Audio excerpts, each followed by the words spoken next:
తమిళనాడు సంప్రదాయం మారినట్టు కనబడుతుంది. తమిళనాడులో ఒకసారి గెలిచిన వాళ్ళు రెండోసారి ఓడిపోతూ ఉంటారు. రెండవది అసెంబ్లీ ఎన్నికల్లో ఒక పార్టీకి సీట్లు వస్తే పార్లమెంట్ ఎన్నికల్లో మరొక పార్టీకి సీట్లు వస్తూ ఉండే డిఎంకే ఏఐడిఎంకేల మధ్య. అయితే వరుసగా 2 సార్లు ఆ మధ్యన ఏఐడిఎంకేని గెలిపించారు. అట్లాగే పార్లమెంట్ స్థానాలు బలంగానే ఇచ్చారు. ఇప్పుడు భారతీయ జనతా పార్టీ ఏఐడిఎంకే విభేదించడం అన్నటువంటిది ఎవరికి వాళ్ళు పోటీ చేయడం అన్నది పెద్ద సమస్య అయింది. ఏఐడిఎంకేని దెబ్బతీసే క్రమంలో భారతీయ జనతా పార్టీ కూడా దెబ్బతింది. ఓవరాల్గా చూసుకుంటే 39కి 39 గెలుచుకోవడం అన్నటువంటి తమిళనాడులో సాధ్యమైంది. ఏఐడిఎంకే 2014 37, 2019లో 1 సీటు గెలుచుకుంటే 2024లో 0 అయింది. BJP complete జీరోనే.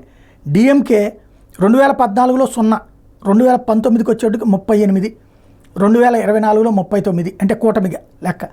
పిఎంకే 2014లో 1 శాంతం కోల్పోయినటువంటి పరిస్థితి. ఓవరాల్గా చూస్తే తమిళనాడు రాజకీయాల్లో తమిళసై పాపం గవర్నర్ పదవికి రాజీనామా చేసి తమిళనాడులో ఏదైతే అన్నామలై ఇంపాక్ట్ బాగా ఉంటుందన్నటువంటి ఉద్దేశంతో అక్కడికి వెళ్ళింది. ఇప్పుడు రెండుకి చెడ్డరేవడైంది. ఎన్నికల్లో ప్రత్యక్ష ఎన్నికల్లో ఓటమి పాలైంది.